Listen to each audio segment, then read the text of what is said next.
c'est en fait une convergence d'idées entre deux mondes qui sont rassemblés aujourd'hui. C'est ça qui est formidable, c'est qu'on a peu à expliquer. En fait, d'un côté, on a des directeurs de centres commerciaux.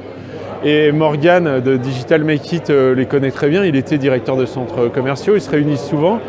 Et eux voulaient faire un pas vers le digital, participer à cette mise en contact, on va dire, puisque les commerçants font du commerce connecté, puisque les clients se baladent avec une appli, font des contrôles de prix, puisque en fait les deux mondes ne sont pas mélangés. Aujourd'hui, le commerce il devient digital.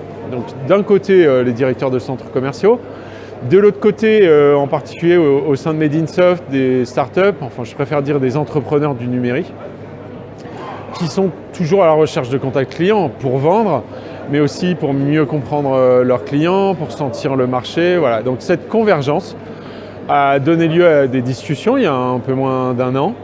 Et on a eu la chance de voir le puzzle s'emboîter très rapidement sur, mettons, des entrepreneurs du numérique au cœur des centres commerciaux.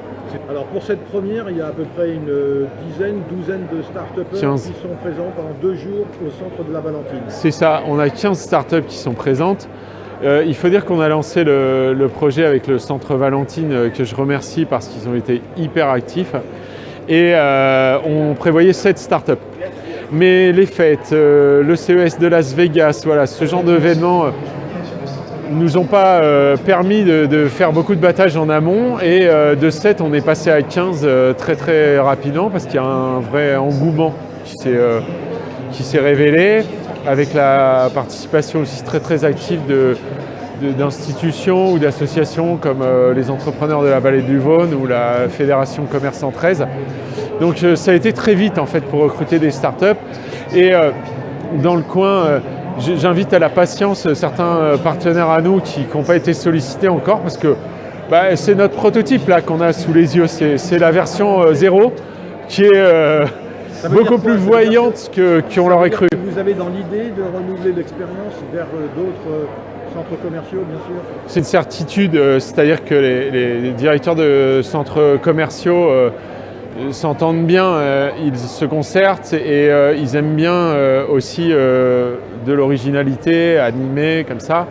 Donc ils ont accroché sur le concept et on nous retrouvera probablement dans la région assez rapidement. C'est tout le mal qu'on vous souhaite. C'est tout le mal qu'on souhaite à tous les partenaires et surtout aux startups qui sont embarqués dans le dispositif parce que il faut que je le précise, les startups peuvent changer d'édition en édition.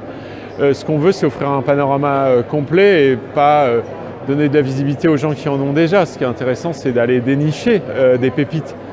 Donc oui, on reverra Shop in Future dans peu de temps.